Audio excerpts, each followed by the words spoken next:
السلام علیکم پیارے دوستو، سلطین نالج اینڈ ورلڈ میں خوش آمدید۔ سلطان صلاح الدین ایوبی رحمۃ اللہ علیہ ابھی عمرائے دمشق کے یہ سیاسی مشورے جاری تھے کہ نقیبوں نے انہیں اس طرح چونکا دیا جیسے گہری نیند میں ڈوبے ہوئے کسی شخص کو جھنجھوڑ کر اٹھا دیا جائے۔ گلی کوچوں میں نکاروں کے ذریعے اعلان کیا جا رہا تھا کہ سلطان عادل نور الدین محمود زنگی دمشق کی حدود میں داخل ہو چکے ہیں۔ پھر جب دربار آراستہ ہوا تو دیوان ابو سالم اور دیگر عمرہ یہ منظر دیکھ کر حیرت زدہ رہ گئے کہ سلطان نور الدین محمود زنگی کے برابر یوسف صلاح الدین بھی تخت پر موجود تھا۔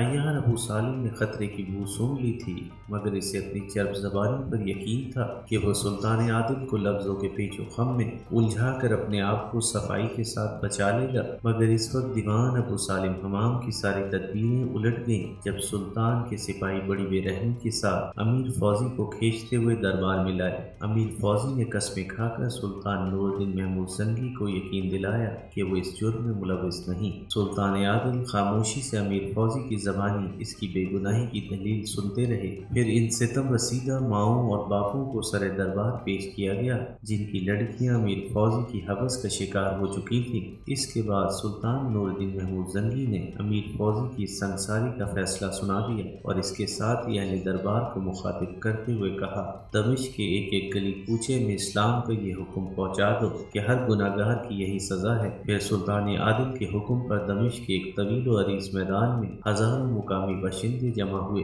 سلطانی سپاہی امیر فوزی کو کھینچتے ہوئے میدان میں لائے۔ وہ ہوسکار امیر بچوں کی طرح دھاڑے مار کر رو رہا تھا اور گداگروں کے مانند سلطان عادل سے اپنی زندگی کی بھیک مانگ رہا تھا۔ پھر سلطان نور الدین محمود زنگی کے حکم پر وہ مظلوم باپ ہاتھوں میں پتھر لیے آگے بڑھے جن کی معصوم بیٹیاں امیر فوزی کی ہوس کا شکار ہوئی تھی۔ پتھر برسنا شروع ہو گئے اور تھوڑی ہی دیر میں امیر فوزی اپنے خون میں نہا کر ہمیشہ کے لیے خاموش ہو گیا۔ دوسرے دن پھر دربار آراستہ ہوا۔ سلطان عادل نے امیر مجر الدین کے عمرہ کو مخاطب کرتے ہوئے حکم دیا، میں نے تمہیں اس امید پر چند روز کی مہلت دی تھی کہ شاید تم تائب ہو کر سیدھے راستے کی طرف لوٹ آؤ، مگر اب یہ ممکن نہیں رہا، اس لیے اپنی تمام تر خباثتوں کے ساتھ دمشق سے نکل جاؤ اور اس زمین کو پاک کر دو۔ پورے دربار پر قبرستان جیسا سناٹا طاری تھا۔ ہر شخص کے چہرے پر خوف و ہراس کی پرچھائیاں لرز رہی تھیں اور کوئی نہیں جانتا تھا کہ اگلے لمحے اس کا کیا حشر ہوگا۔ سلطان عادل کے ہونٹوں کی جنبش ہوئی اور پورا دربار ان کی پرجلال آواز سے گونج اٹھا، تمام عیسائی عورتوں کو لے جا کر یروشلم کی سرحدوں پر چھوڑ دیا جائے۔ یہ سلطان نور الدین محمود زنگی کا دوسرا حکم تھا۔ پھر تیسرا حکم جاری ہوا۔ سلطان عادل نے دیوان ابو سالم حمام کو مخاطب کرتے ہوئے کہا، تیری صورت مسلمانوں جیسی ہے مگر دل منافقوں کے ہمراہ۔ تو نے میرے اعتماد کو ٹھیس پہنچائی اور انصاف کے راستوں میں رکاوٹیں کھڑی کی۔ اب تیری یہی سزا ہے کہ تو دمشق کے باشندوں کے سامنے بے نقاب ہو جا تاکہ اہل ایمان تیرے حقیقی قد و خال دیکھیں۔ اس کے بعد سلطان نور الدین محمود زنگی نے دیوان ابو سالم حمام کی داڑھی منڈوا دی اور گھوڑے پر سوار کرا کے پورے دمشق میں گھمایا۔ سلطانی نقیب کوچہ بکوچہ بلند آواز میں اعلان کرتے جاتے تھے، یہ شخص کی سزا ہے جس نے بندگان خدا کے حقوق کا خون کیا اور ان پر عدالت کے دروازے بند کر دیے۔ امیر فوزی اور دیوان ابو سالم حمام کو سزائیں دینے کے بعد سلطان نور الدین محمود زنگی نے خصوصی دربار آراستہ کیا اور نہایت پرجلال لہجے میں حاضرین دربار کو مخاطب کرتے ہوئے کہا، اہل دمشق، اہل شام اور جہاں تک میری سلطنت کی حدود ہیں وہاں کے بسنے والے پورے ہوش و حواس کے ساتھ سن لیں کہ یوسف میرا معتمد خاص ہے جس نے اس کا دل دکھایا، اس نے مجھے تکلیف پہنچائی۔ اگر وہ تمہیں نیک کاموں کا حکم دیتا ہے تو اس کے ساتھ بھرپور تعاون کرو اور اگر وہ بہکتا ہے تو اسے سیدھے راستے پر لانے کی کوشش کرو اور اگر وہ نہیں سنبھلتا تو میرے دربار میں آ کر شکایت کرو، تمہیں روکنے والا کوئی نہیں اور جو تمہارے راستے کی دیوار بنے گا اس کا حشر دیوان ابو سالم سے زیادہ مختلف نہیں ہوگا۔ اب وہ بولیں گے جن کو ماضی کے نظام جبر نے گونگا بنا دیا تھا۔ سلطان عادل کی تقریر نے اہل دربار پر سکتہ طاری کر دیا تھا۔ پھر درباری شاعر خرقلہ کھڑا ہوا اور اس نے یوسف صلاح الدین کی شان میں یہ اشعار پڑھے، اے شام کے چورو اپنی حرکات سے باز آؤ، میں تمہیں نصیحت کرتا ہوں کہ پیغمبر کے ہم نام یوسف سے اپنی جانوں کو بچاؤ۔ وہ یوسف علیہ السلام عورتوں کے ہاتھ کاٹنے والے تھے اور یہ یوسف مردوں کے ہاتھ کاٹنے والا ہے۔ سلطان سلطان عادل کے درباری شاعر ہرکلہ نے اپنے اشعار میں قرآن کریم کے اس واقعے کی طرف اشارہ کیا تھا جس میں زلیخا کی ساتھی عورتوں نے حضرت یوسف علیہ السلام کا حسن و جمال دیکھ کر لیمو کاٹنے کے بجائے اپنے ہاتھ کاٹ لیے تھے۔ دمشق کا نظم و نسق درست کرنے کے بعد سلطان نور الدین محمود زنگی واپس حلب چلے گئے۔ پھر اسی زمانے میں سلطان عادل نے سرکار دو عالم صلی اللہ علیہ وسلم کو خواب میں دیکھا۔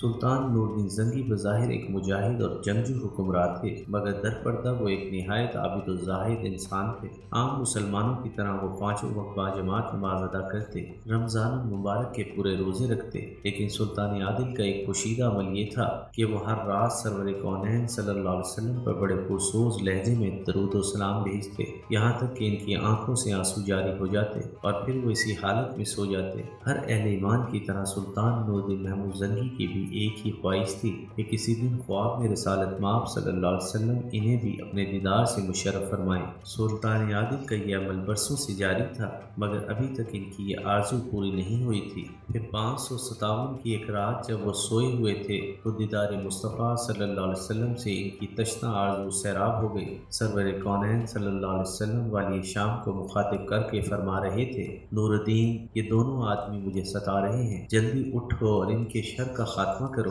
سرکار دو عالم صلی اللہ علیہ وسلم کی زیارت کے بعد سلطان نور الدین محمود زنگی کو 2 اور نورانی چہرے نظر آئے۔ ان دونوں کی بڑی بڑی داڑھیاں تھیں اور رنگ بہت زیادہ گورا تھا۔ پھر وہ دونوں نورانی چہرے بھی غائب ہو گئے۔ سلطان نور الدین زنگی کی آنکھ کھل گئی اور وہ گھبرا کر اٹھ بیٹھے۔ بہت ہی عجیب خواب تھا۔ ایک طرف حضور پاک صلی اللہ علیہ وسلم نے سلطان عادل کو اپنی زیارت سے بھی شرف یاب کیا تھا اور شکایتاً یہ بھی فرمایا تھا کہ 2 آدمی آپ صلی اللہ علیہ وسلم کو ستا رہے ہیں۔ سلطان نور الدین زنگی اس خواب کی تعبیر سمجھنے سے قاصر رہے۔ پھر ان پر وحشت سی طاری ہو گئی اور وہ رو رو کر رات بھر توبہ و استغفار کرتے رہے، یہاں تک کہ فجر کی اذان ہو گئی۔ پھر سلطان نور الدین زنگی نے نماز ادا کی، کچھ دیر تک حسب معمول قرآن مجید کی تلاوت کرتے رہے۔ اس کے بعد دربار آراستہ کیا۔ یہ وہ زمانہ تھا جب سلطان عادل دمشق میں مقیم تھے۔ عمرہ دربار نے بڑی حیرت سے سلطان عادل کی طرف دیکھا۔ وہ خلاف توقع بجھے بجھے نظر آ رہے تھے۔ حاضرین دربار نے سلطان کی اس کیفیت کو طبیعت کی ناسازی پر محمول کیا۔ پھر تھوڑی ہی دیر بعد سلطان عادل کے سامنے ایک اہم مقدمہ پیش کیا گیا۔ والی شام کچھ دیر تک دونوں فریقین کے بیانات سنتے رہے، لیکن عمرہ نے محسوس کر لیا کہ سلطان عادل ذہنی طور پر دربار میں موجود نہیں ہے اور وہ مقدمے کی سماعت کے دوران کہیں کھو سے جاتے ہیں۔ پھر یکا یک سلطان عادل خود ہی اٹھ کھڑے ہوئے اور عمرہ دربار سے مخاطب ہوتے ہوئے بولے، اس وقت ہمارا ذہن حاضر نہیں ہے، یہ مقدمہ پھر کسی دن پیش کیا جائے۔ یہ کہہ کر سلطان نور الدین زنگی دربار سے نکل گئے۔ سلطان کے مصائب خاص اسد الدین شیرکو اور معتمد خاص یوسف صلاح الدین تیزی سے آگے بڑھے اور والی شام کے پیچھے پیچھے چلنے لگے۔ سلطان نور الدین محمود زنگی دربار سے نکل کر دمشق کے محل میں چلے گئے۔ صبح سالار اسد الدین شیرکو نے بسط احترام عرض کیا، سلطان عادل کی طبیعت کچھ ناساز معلوم ہوتی ہے۔ ہاں، کچھ ایسا ہی ہے، سلطان عادل نے کھوئے کھوئے سے لہجے میں کہا۔ ان کے چہرے کی افسردگی میں اضافہ ہو گیا تھا، اگر اجازت ہو تو طبیب خاص کو طلب کیا جائے۔ اسد الدین شیرکو نے گھبرائے ہوئے لہجے میں کہا، اس معاملے میں طبیب کچھ نہیں کر سکتا۔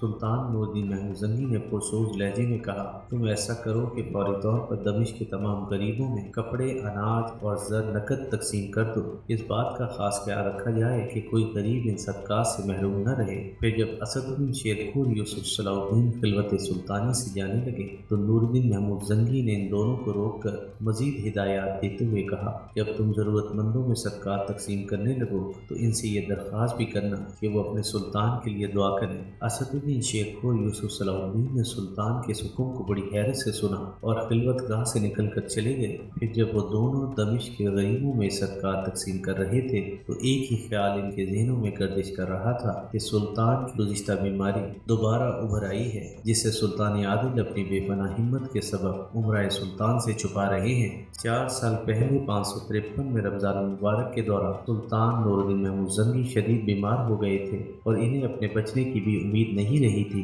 نتیجتاً سلطان عادل نے سب سے چھوٹے بھائی امیر امیران نصرت الدین کو اپنا جانشین مقرر کیا اور حلب کے قلعے میں فروکش ہو گئے۔ دمشق سے اسد الدین شیرکو کو طلب کیا اور اسے نصرت الدین کا نائب مقرر کرتے ہوئے چھوٹے بھائی کو وصیت کی، مسلمان کا جینا اور مرنا سب اللہ کے لیے ہے، وہ اقتدار مبارک ہے جو احکام الہی کے نفاذ کے لیے ہو، اور وہ تاج و تخت لعنت و ہلاکت ہیں جو نفس کی تسکین کے لیے ہوں۔ میں والد محترم کی امانت تمہارے سپرد کرتا ہوں، اللہ تمہیں اس امانت کا بوجھ اٹھانے کی توفیق عطا فرمائے۔ میری دعا ہے کہ قیامت کے دن تم اللہ تعالیٰ کے سامنے ایک امین کی حیثیت سے پیش ہو۔ امیر امیران نصرت الدین بڑے بھائی کی وصیت سن کر رونے لگا۔ پھر سلطان عادل نے نصرت الدین کو آخری ہدایت دیتے ہوئے کہا، تم اسد الدین شیرکو کو اپنا دائیں اور یوسف کو اپنا بایاں بازو سمجھنا، یہ دونوں میرے معتمد خاص ہیں، میں انہیں بارہا آزما چکا ہوں، ان کی ذہانت اور جنگی صلاحیتوں پر اعتبار کرنا، اللہ تمہیں ہر آزمائش میں ثابت قدم رکھے۔ یہ کہتے کہتے سلطان نور الدین زنگی بے ہوش ہو گئے۔ امیر امیران نصرت الدین کچھ دن تک بڑے بھائی کی نصیحت پر کاربند رہا، پھر اس کے نفس نے سرکشی اختیار کی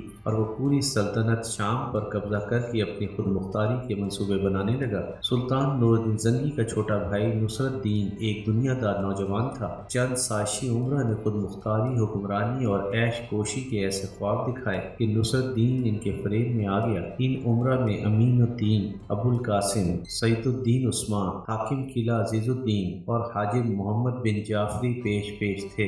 یہ سب کے سب بذات خود عیش و عشرت کے دل دادا تھے، مگر سلطان نور الدین زنگی کی موجودگی میں اپنی ہوس رانیوں کی تکمیل نہیں کر سکتے تھے، اس لیے انہوں نے سلطان عادل کی بیماری سے فائدہ اٹھاتے ہوئے نصرت الدین کو اپنا اعلی کار بنا لیا تھا۔ ادھر پردہ نصرت الدین کے مکمل اقتدار کے لیے زمین ہموار کر رہے تھے۔ اتفاق سے ان لوگوں کا ایک جاسوس گورنر حلب کے سپاہیوں نے پکڑ لیا۔ پھر جب اس کی تلاشی لی گئی تو اس کے سامان سے خط برآمد ہوا جس میں سازشی عمرہ نے امیر امیران نصرت الدین کو دمشق پر قبضہ کرنے کی ترغیب دی تھی۔ گورنر حلب نے ایک لمحہ ضائع کیے بغیر وہ خط سلطان نور الدین زنگی کی خدمت میں بھیج دیا۔ سلطان عادل نے فوراً ہی تمام سازشی عمرہ کی گرفتاری کا حکم جاری کر دیا۔ امیر سعد الدین تو روپوش ہو گیا، مگر امین الدین، عزیز الدین اور محمد بن جعفری کو زنجیریں پہنا کر سلطان عادل کے سامنے پیش کر دیا گیا۔ وہ تینوں عمرہ اپنے جرم کا اعتراف کر کے معافی کے خواستگار ہوئے۔ سلطان نور الدین زنگی نے فرار دلی کا مظاہرہ کرتے ہوئے ان تینوں عمرہ کو معاف کر دیا۔ اسی دوران میں خبر ملی کہ نصرت الدین ایک لشکر جرار کے ساتھ دریائے فرات عبور کر کے